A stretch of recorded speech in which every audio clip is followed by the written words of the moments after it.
नमस्ते। आज इस वीडियो के माध्यम से हम व्हाट्सएप लर्निंग प्रोग्राम में रजिस्ट्रेशन यानी कि पंजीकरण करना और विषय चुनना सीखेंगे। खासकर कि 9वीं से 12 कक्षा के छात्रों के लिए जो पहली बार इस प्रोग्राम से जुड़ेंगे, उनके लिए ये वीडियो बहुत फ़ायदेमंद रहेगी। जैसे कि आप देख रहे हैं, ये व्हाट्सएप का एक नंबर जो आपको एक लिंक के ज़रिए दिया जाएगा। इस तक पहुंचने के लिए उस लिंक पर आप क्लिक करेंगे जो आपको आपके शिक्षक देंगे। उस लिंक पे क्लिक करने के बाद इस तरह का चैट बॉक्स खुलेगा। इस चैट बॉक्स पे जैसे ही विद्यार्थी हाय, नमस्ते, हेलो कुछ भी लिखकर भेजते हैं, वहाँ से आपका क्विज़ के लिए जो अभ्यास है वो शुरू हो जाएगा और आपका पंजीकरण शुरू हो जाएगा। पंजीकरण करने के लिए सबसे पहले आप अपनी भाषा चुनेंगे। तो आप देख पा रहे हैं कि एक वेलकम मैसेज आ रहा है जो आपका स्वागत कर रहा है प्रोग्राम में, और आपको भाषा चुनने के लिए कोई भी विकल्प कैसे चुनना है, आपको पूरा विकल्प लिख के नहीं भेजना है। आपको हिंदी या इंग्लिश लिख के नहीं भेजना है, क्योंकि हिंदी 1 के आगे लिखा है और इंग्लिश 2 के आगे लिखा है, तो हम विकल्प संख्या को चुनेंगे। ये सबसे महत्वपूर्ण बात है। जैसे कि अगर मैं हिंदी मीडियम की छात्रा हूँ तो मैं 1 लिखकर भेज दूँगी। इससे मेरा पंजीकरण में भाषा हिंदी का चयन हो जाएगा। आगे अब अपनी कक्षा चुनने के लिए, अगर मैं 12वीं कक्षा की छात्रा हूँ तो क्योंकि कक्षा 12 के आगे लिखा है, तो मैं 12 लिखकर भेज दूँगी।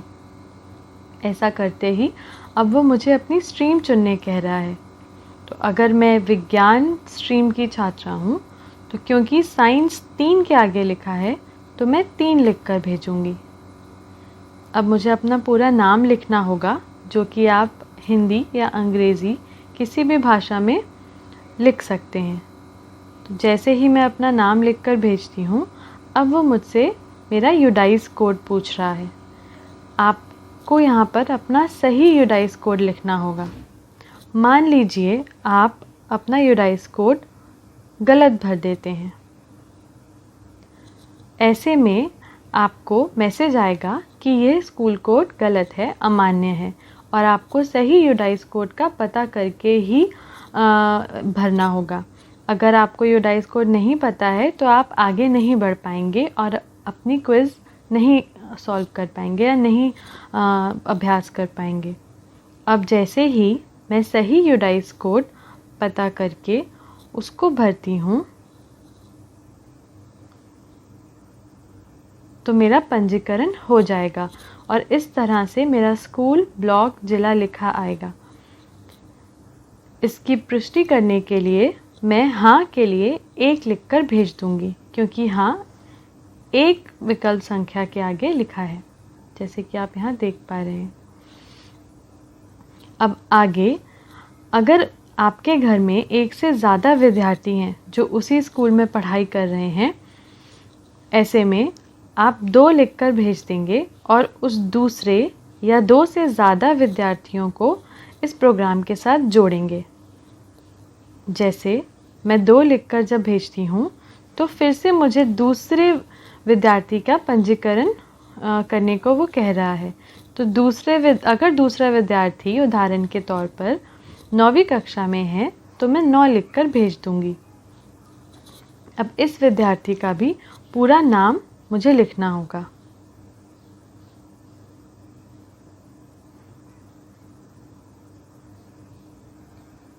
पूरा नाम लिखते ही अब इस विद्यार्थी के लिए भी यूडाइस कोड लिखना होगा। तो ठीक वैसे ही हम यहाँ भी उस विद्यालय का यूडाइस कोड भर देंगे। अगर आपको यूडाइस कोड नहीं पता है, तो आपसे अपेक्षा है कि आप अपने शिक्षकों से इस यूडाइस कोड की जानकारी लें और यहाँ पर सही यूडाइस कोड ही भरें। पहले की तरह इसको कंफर्म करने के लिए, इसकी पुष्टि करने के लिए हम 1 लिखकर भेज देंगे। ऐसे करके दोनों विद्यार्थियों का पंजीकरण हो गया है और आप देख पा रहे हैं कि 1 पर रिद्धि सिंह कक्षा 12 और 2 पर अरुण कुमार कक्षा 9 लिखा आ रहा है। इसी तरह अगर आपको और विद्यार्थी जोड़ने हैं तो आप 3 विकल्प संख्या लिखकर भेजेंगे। यदि किसी कारणवश आपने अपना माध्यम गलत चुन लिया है और आप अंग्रेज़ी माध्यम चुनना चाहते हैं या अपना माध्यम बदलना चाहते हैं, उसके लिए आप 4 लिखकर भेजेंगे और आप फिर से अपना पढ़ने का माध्यम बदल सकते हैं। आगे क्विज़ करने के लिए या अभ्यास करने के लिए जो उस हफ्ते के लिए तय हुआ है, आप 1 या 2 लिखकर भेजेंगे। मान लीजिए मैं रिद्धि हूँ और मुझे कक्षा 12 का विज्ञान का अभ्यास करना है, तो मैं 1 लिखकर भेज दूँगी जब भी मेरे पास समय है।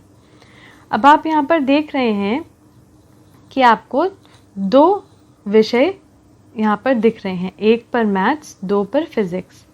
ऐसे ही यहाँ पर 3 विषय भी हो सकते हैं जो कि 12वीं विज्ञान के साथ जुड़े हों।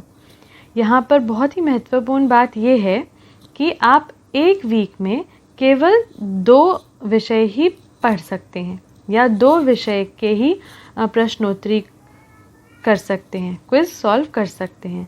ऐसे में अपने 2 विषय बहुत ही ध्यान से चुनें। यहाँ पर क्योंकि 2 ही विषय हैं, जैसे ही मैं 1 लिखकर भेजती हूँ, ऐसा करते ही मेरा मैथ्स का अभ्यास शुरू हो जाएगा।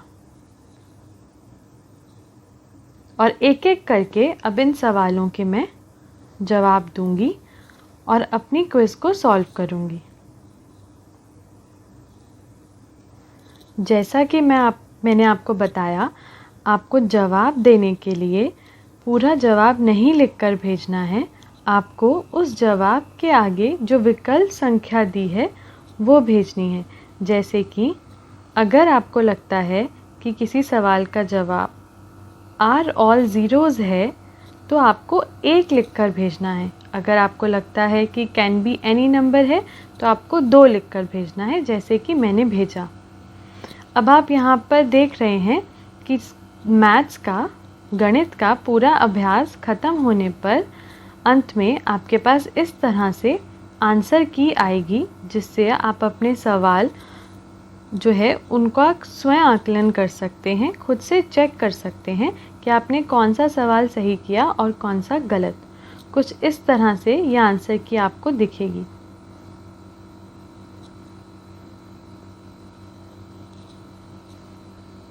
अब क्योंकि आपने मैथ्स यानी गणित का अभ्यास ख़त्म कर लिया है, अब आपके पास यहाँ पर सिर्फ 1 विषय दिखा रहा है, जो कि फ़िज़िक्स। इसी तरह मैं फिर से 1 लिखकर भेजूँगी, क्योंकि अब मुझे फ़िज़िक्स का अभ्यास करना है। यदि किसी सप्ताह आपके पास 3 विषय आ रहे हैं, तो आप उनमें से केवल 2 विषय का ही अभ्यास कर सकते हैं, इसी तरह विकल्प चुनकर। अब मैं फ़िज़िक्स का अभ्यास करने के लिए 1 लिखकर भेज दूँगी। जैसे गणित का अभ्यास हुआ, ऐसे ही एक-एक करके फ़िज़िक्स के सवालों के जवाब देकर हम अंत तक पहुँचेंगे।